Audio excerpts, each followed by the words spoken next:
Nakausap ko po si Dr. Ruiz.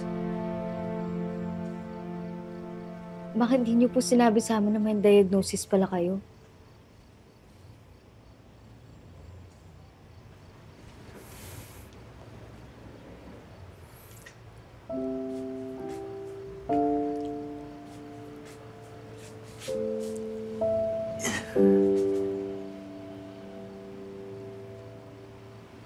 Ayoko kayo mahirapan. Sanay naman kayo na hindi ako inaalala. Sanay din naman ako na nag-iisa. Kaya kong sarili ko. Lo, pamilya po tayo. Simula po nung pinapasok niyo po ako sa buhay niyo, pamilya na tayo.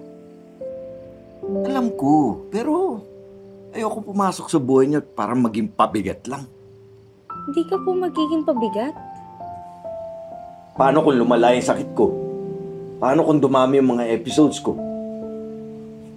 Magsasawa din kayo sa akin. Lo, hindi ko naman po kayang isipin na iiwan namin kayo dito ng mag-isa at yun yung huling alaala ninyo. Lo, pagbalik po ni Mama, sumama na po kayo sa amin.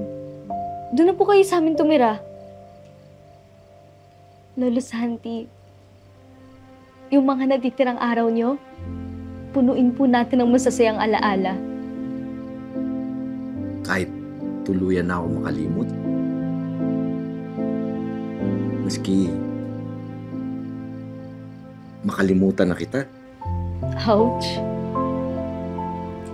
Pero kung ganun, edi, araw-araw ko pong ipapaalala sa inyo kung sino ako.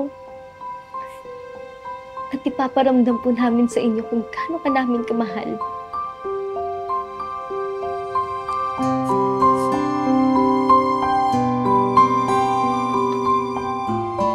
Lo, nalala niyo pa ba to?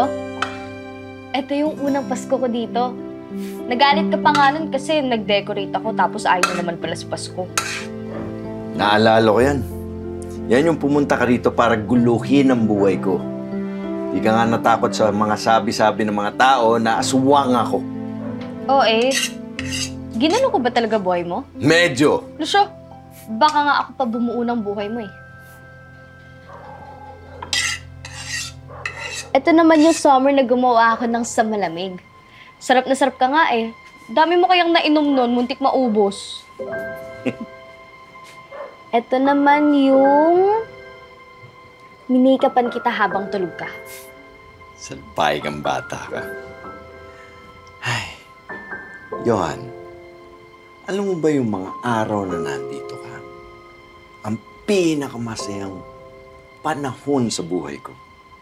Kung pwede lang mamili ng mga memorya na hindi malilimutan. Yun at yun ang pipiliin ko.